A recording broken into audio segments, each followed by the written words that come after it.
বর্তমান সংস্কার কমিশনের রিপোর্টগুলো যেগুলো এসছে, কিছু কিছু হয়তো নতুন প্রস্তাব এসছে, কিছু কিছু প্রস্তাবের সাথে আমরা হয়তো সবাই একমত নাও হতে পারি, কিন্তু অধিকাংশ প্রস্তাব বাংলাদেশের জনগণ ঐক্যমত পোষণ করবে বলে আমরা বিশ্বাস করি।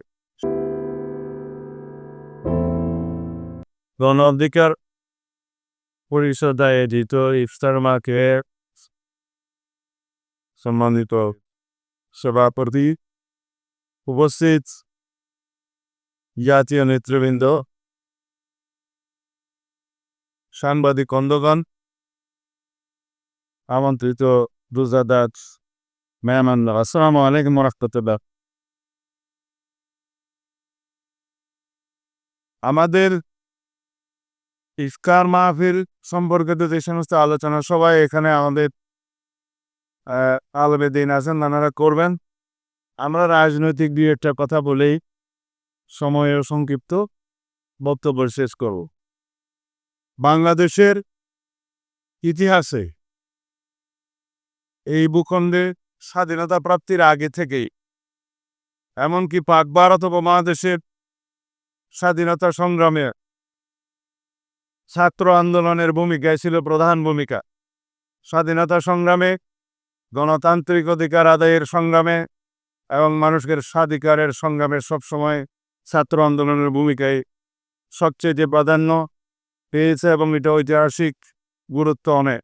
বাংলাদেশের বর্তমানে যে ফেসিবাদ মুক্ত পরিবেশে আমরা এখন কথা বলছি, সেই পরিবেশ নিশ্চিত করার জন্য সবচাইতে বেশি এবং গুরুত্বপূর্ণ ভূমিকা রেখেছে গণ অধিকার পরিষদের পূর্বতন ছাত্র অধিকার পরিষদ। তারাই ফ্যাসিস্ট হাসিনাকে তাদের দাবি মানতে বাধ্য করেছে, কিন্তু শান্তিপূর্ণ আন্দোলনের মধ্য দিয়ে। অবিরাম তারা হামলার শিকার হয়েছে, মামলার শিকার হয়েছে। নুরুল হক নূরের শরীরের কাপড় যদি খোলা হয়, তাতে শুধুমাত্র আঘাতের চিহ্ন ছাড়া আর কিছুই পাওয়া যাবে না। ছাত্র অধিকার পরিষদের সেই সফল আন্দোলনের পরে বাংলাদেশের মানুষ প্রত্যক্ষ করেছিল আরেকটি কিশোর আন্দোলন, ছাত্র আন্দোলন, সেটা নিরাপদ সড়ক আন্দোলন। সেটা অত্যন্ত সফলতার সাথে তারা সরকারকে দাবি মানতে বাধ্য করেছিল। এর মধ্য দিয়ে সামাজিক আন্দোলনের মাধ্যমে যে রাজনৈতিক আন্দোলন সফলতা লাভ করে, সেটা ইতিহাস গড়ল পরবর্তীতে তাদেরই উত্তরসূরিরা। তারা বৈষম্যহীন ছাত্র আন্দোলন, বৈষম্য বিরোধী ছাত্র আন্দোলনের ব্যানারে আন্দোলন সংগ্রাম করে। সেই বৈষম্যহীন আন্দোলন সংগ্রামের ছাত্র আন্দোলনের পিছনে বাংলাদেশের সমস্ত গণতান্ত্রিক শক্তি, সকল রাজনৈতিক শক্তি এবং আপামর জনসাধারণ, সকল শ্রেণী পেশার মানুষ সমর্থন জুগিয়ে সক্রিয়ভাবে অংশগ্রহণ করে ফ্যাসিস্ট মুক্ত করেছে বাংলাদেশের। এই অবস্থায় আমরা ভবিষ্যৎ বাংলাদেশ কিভাবে দেখতে চাই তা তারা চিত্রাঙ্কন করে গিয়েছে। তারা তাদের যারা শহীদ হয়েছে তাদের আকাঙ্ক্ষা এবং তাদের প্রত্যাশা সারা বাংলাদেশের মানুষ এখন ধারণ করেছে, আমরা ধারণ করি। সেই প্রত্যাশাকে, সেই জন আকাঙ্ক্ষাকে এবং জুলাই আগস্টের গণবিপ্লবের সমস্ত প্রত্যাশা এবং আকাঙ্ক্ষাকে আমরা ঊর্ধ্বে তুলে ধরে বাংলাদেশের আগামী দিনের প্রজন্মের, বর্তমান প্রজন্মের, তরুণ প্রজন্মের সমস্ত চাহিদাকে আমরা গুরুত্ব দিয়ে, অগ্রাধিকার দিয়ে আমাদের সমস্ত সংস্কার প্রস্তাবগুলো আমরা সাজিয়েছি। সরকার গঠিত সেই সমস্ত সংস্কার কমিশনগুলোর অনেক আগে বিএনপি আরও 1-1.5 বছর আগে 31 দফা সংস্কার প্রস্তাব বাংলাদেশের জনগণের সামনে উত্থাপন করেছে, প্রস্তাবনার আকারে আমরা রেখেছি। তার সাথে বর্তমান সংস্কার কমিশনের রিপোর্টগুলো যেগুলো এসছে, কিছু কিছু হয়তো নতুন প্রস্তাব এসছে, কিছু কিছু প্রস্তাবের সাথে আমরা হয়তো সবাই একমত নাও হতে পারি, কিন্তু অধিকাংশ প্রস্তাব বাংলাদেশের জনগণ ঐক্যমত পোষণ করবে বলে আমরা বিশ্বাস করি। সেই প্রস্তাবগুলোর উপরে যে সমস্ত প্রস্তাবগুলো আমরা হাতে পেয়েছি, হার্ড কপি পেয়েছি, সফট কপি পেয়েছি, সংস্কার কমিশনের সেই প্রস্তাবগুলোর উপরে আমরা আলাপ আলোচনা করছি, বিশ্লেষণ করছি। আমরা অতি শীঘ্র আমাদের রিপোর্টগুলো আমরা সংস্কার কমিশন, জাতীয় ঐকমত্য কমিশনের কাছে প্রদান করব, তারপরে আলাপ আলোচনা হবে। কিন্তু এইখানে আমাদের একটা বিষয়, সংস্কার প্রস্তাব ঐকমত্য পোষণ করা এবং ঐকমত্যের ভিত্তিতে, জাতীয় ঐকমত্যের ভিত্তিতে সেই সংস্কারগুলো আমরা গ্রহণ করা, সেগুলো বাস্তবায়ন করা, এগুলো দীর্ঘ সময়ের ব্যাপার। এটা স্বল্পমেয়াদী, দীর্ঘমেয়াদী, মধ্যমেয়াদী সংস্কার বাস্তবায়নের বিষয়। কিন্তু ইতিমধ্যে আমাদের জাতীয় সংসদ নির্বাচনের জন্য সমস্ত প্রস্তুতি নিতে হবে, যেটা ইতিমধ্যে বাংলাদেশ জাতীয় সংসদ নির্বাচনের জন্য যে নির্বাচন কমিশন, তাদের রেসপন্সিবিলিটি, তারাও কাজ প্রায় গুছিয়ে আনছে। তাদের বক্তব্য অনুসারে আগামী ডিসেম্বরকে সামনে রেখে তারা তাদের কর্মকাণ্ড নির্বাচন অনুষ্ঠানের জন্য জাতীয় সংসদে তারা এগিয়ে যাচ্ছে। তো এখন কিছু কিছু বিষয়ে বিতর্ক উঠছে, কোন নির্বাচন আগে, কোন নির্বাচন হওয়া উচিত। এই বিষয়ে আমরা আমাদের প্রস্তাবনা এবং মতামত বিভিন্নভাবে সরকারের কাছে, প্রধান উপদেষ্টার কাছে, জনগণের কাছে উত্থাপন করেছি।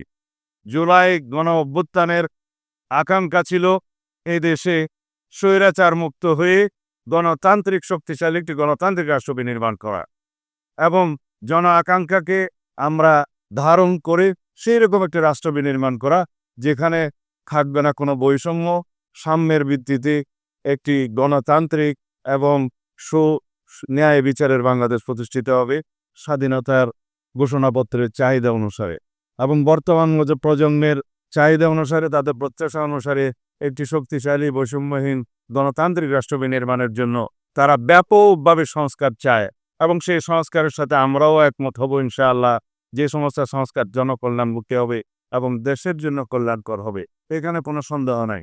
সুতরাং এই সংস্কার, আলাপ আলোচনা, প্রস্তাব গ্রহণ করা, এগুলো চলতে থাকবে। কিন্তু আমাদেরকে জাতীয় সংসদ নির্বাচনের জন্য একটি সিদ্ধান্ত নিতে হবে। সেই জন্য আমরা রোড ম্যাপ চাই। সেই রোড ম্যাপের প্রত্যাশা আমরা করেছি, বাংলাদেশের জনগণ করে। প্রধান উপদেষ্টার কাছে আমরা সেই বিষয়ে আমাদের সমস্ত আর্জি আমরা আলাপ আলোচনা করেছি। তিনি আমাদেরকে আশ্বস্ত করেছেন। শুধু একটি মাত্র বিষয় আমরা পরিষ্কার হতে চাই, তা হলো মাননীয় প্রধান উপদেষ্টা খুব শিগগিরই জনগণের চাহিদা অনুযায়ী জাতীয় সংসদ নির্বাচনের জন্য একটি পরিষ্কার রোড ম্যাপ প্রদান করবে। আপনাদের সবাইকে ধন্যবাদ।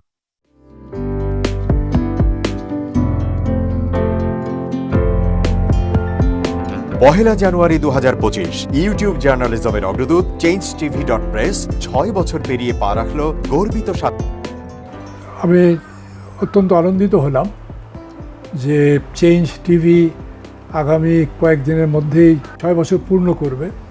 আর হাঁটি হাঁটি পা পা করে চলা শুরু করে এখন সে বেশ দৌড়াদৌড়ি করছে বলা যেতে পারে। ও নামটাও অত্যন্ত বলবো যে সিগনিফিক্যান্ট, যে চেঞ্জ, এই গণঅভ্যুত্থান কিন্তু চেঞ্জ এসেছে। সেই হিসেবে তোমার টেলিভিশনের, তোমার এই চ্যানেলের নামের একটা যথেষ্ট মিল পাওয়া যায়।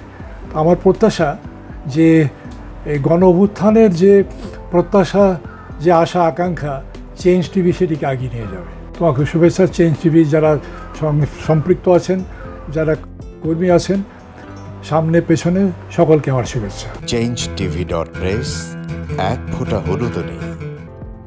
Online TV channel change TV 6 বছর ধরে ওনারা কাজ করে যাচ্ছেন।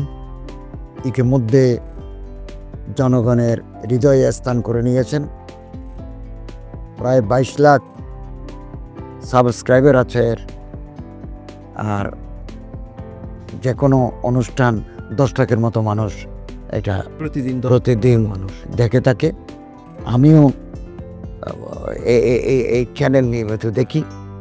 তো চেঞ্জ টিভির পক্ষে আমির মোমিনুল মানিক সাহেবের উপস্থাপনা, প্রশ্নের ধরন, এগুলো জনগণ দেখতে চায়, শুনতে চায়।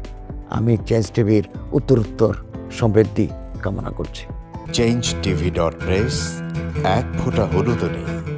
চেঞ্জ টিভি, তো আমি তাদেরকে আমার অসংখ্য শুভেচ্ছা জানাচ্ছি, কারণ তারা যে ভূমিকা রেখেছে এই সময় একটা কঠিন সময় ছিল, সেটাতে যেমন ভূমিকা রেখেছে, এমনকি 5ই আগস্টের পরে নতুন বাংলাদেশেও তারা তাদের সেই তীক্ষ্ণ একটা সমালোচনামূলক এবং যেটাকে আমি গঠনমূলক বলব সেরকম একটা ভূমিকা রাখছেন। তো সেক্ষেত্রে আমরা মনে করি যে এই ভূমিকা আমাদের দরকার, আমরা চাই এটা থাকুক এবং আরও যেন সমৃদ্ধ হয়। নতুন বাংলাদেশ নির্মাণে আমরা চাই যে চেঞ্জ টিভি যে সমালোচনাগুলো করছে বা যেগুলো আমরা তুলে ধরছেন সেটা এমন করে করবেন যেন আমরা সেখান থেকে শিখতে পারি এবং সবাই মিলে যেন আমরা নতুন বাংলাদেশকে সত্যিকার অর্থে বৈষম্য বিহীন একটা সমাজ গড়ে তুলতে পারি,